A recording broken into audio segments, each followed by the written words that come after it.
Arturo Contreras, pie de página. Gracias, buenas noches, Arturo Contreras de Pie de Página. En la mañana nos contaban un poco más del plan de vacunación para la frontera y nos decían que el plan de vacunación para las personas del sector turístico iba a depender más bien como, bueno, no había tanta información al respecto al momento.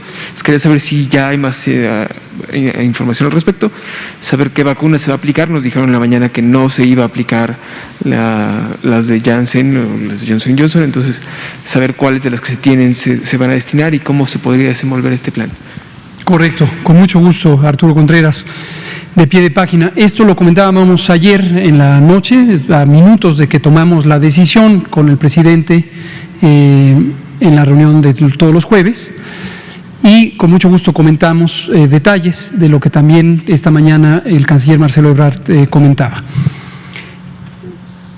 Retomo brevemente sobre los distintos ejes de priorización que mencionábamos ayer. Por cierto que ayer omití uno muy importante. Primer eje de priorización, esto quiere decir el criterio general por el que ordenamos quién se vacuna primero y quién se vacuna después, es la edad.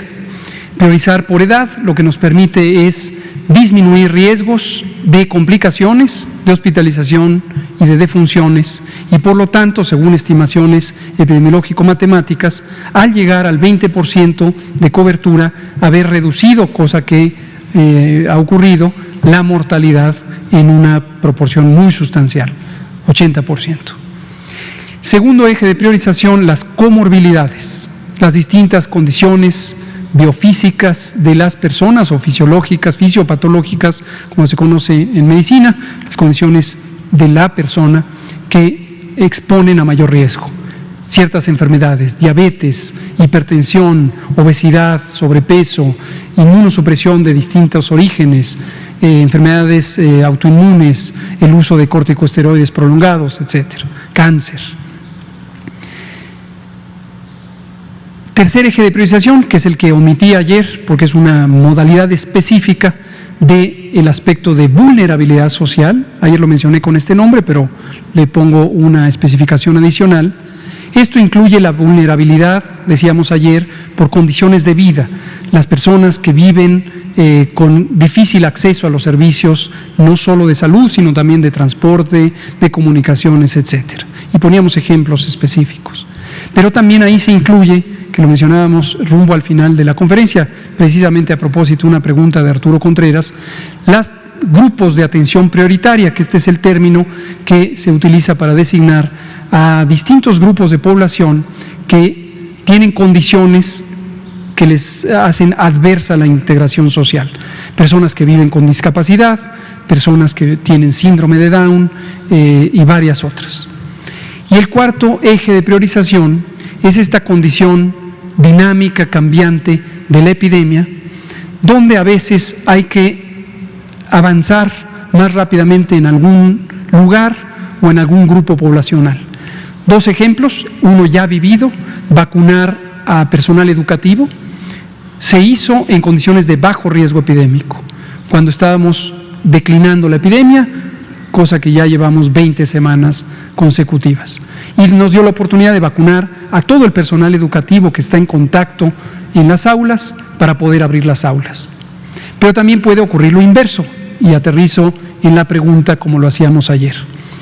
Hay zonas del país que tienen riesgos o tienen vulnerabilidad, y eso es lo que ocupa para esta decisión de vacunar anticipadamente a las poblaciones de la franja fronteriza del norte de México, las 6 entidades federativas, los 39 municipios que están en la frontera norte de México, la frontera con Estados Unidos. ¿Por qué razón? Esta es una zona económica, y en esta zona económica existen múltiples condiciones que hacen difícil el mantener un esquema de restricción de la movilidad, un esquema de confinamiento muy estricto. De hacerlo, se causan graves estragos en la vida pública, en la vida social, en la vida económica de la región. Y no queremos que esto pase. Entonces, teniendo la oportunidad de acceso a vacuna, vamos a destinarla a esta franja fronteriza. Esto es un poco de lo que comentaba ya el canciller en la mañana.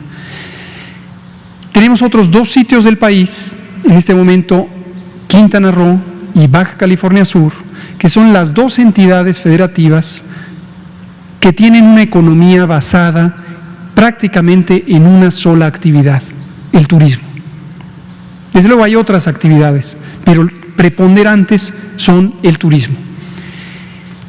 El turismo es una actividad pública que tiene características que hacen muy difícil el confinamiento. Y pequeñas dosis de confinamiento o pequeñas actividades de restricción perturban mucho también la economía de las regiones, que dependen tanto del turismo. Desde luego una pregunta totalmente válida es, ¿y qué pasa con otras regiones donde también hay turismo? Hay turismo en todo el país, hay turismo en muchas otras entidades federativas. La propia Ciudad de México tiene una gran actividad turística, pero ninguna entidad federativa al grado de importancia que lo tiene Quintana Roo o Baja California Sur. Entonces, por eso decidimos también anticipar la vacunación de los siguientes bloques de edad y culminar más rápido la de 40 a 49 años en esas 2 entidades federativas. Respecto a qué vacuna, en el caso de la vacuna Janssen o Johnson & Johnson, que es el nombre genérico, el nombre de la casa farmacéutica internacional que está en Estados Unidos. En México la filial se llama Janssen Silag, pero el laboratorio es Johnson & Johnson. Y las un poco más de 1 millón de dosis que nos va a donar el gobierno de Estados Unidos se pueden utilizar en la franja fronteriza. No hay ninguna restricción por parte de Estados Unidos. Ellos no nos dicen solo aquí la pueden poner. Nosotros la usamos donde corresponda, donde decidamos. Pero nos parece que las características de esta vacuna ayudan mucho al operativo de la franja fronteriza. Varias características, menciono 2 importantes: una sola dosis y segunda, las condiciones de refrigeración son muy relativamente fáciles comparadas con las vacunas que requieren ultracongelación avanzada. En el caso de los 2 estados turísticos, Quintana Roo y Baja California Sur, ahí no tenemos una preferencia por alguna vacuna en particular. Podría ser que utilicemos cualquiera de las 5 vacunas que están hoy en uso en México.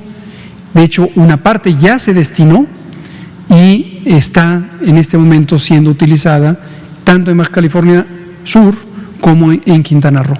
Y el modelo operativo, con esto termino de responder esta pregunta, el modelo operativo seguirá siendo el mismo, donde se puede instalar macrocentros y megacentros, incluyendo las modalidades de vacunación en tránsito para personas que van en vehículos, las seguiremos usando, y donde no, también en las 2 entidades federativas hay dispersión poblacional y pequeños poblados, ahí haremos uso de los otros esquemas. Muchas gracias por ver este video. No olvides suscribirte a mi canal, darle like a este video y compartirlo para que llegue a más personas. También sígueme en mis redes sociales. Me encuentras como Balbás Academic y en Facebook como Balbás Academic JC. Si tienes alguna idea de algún tutorial, házmelo saber en los comentarios. También comparte este video para que llegue a más personas. Y recuerda, nos seguimos acompañando en este camino.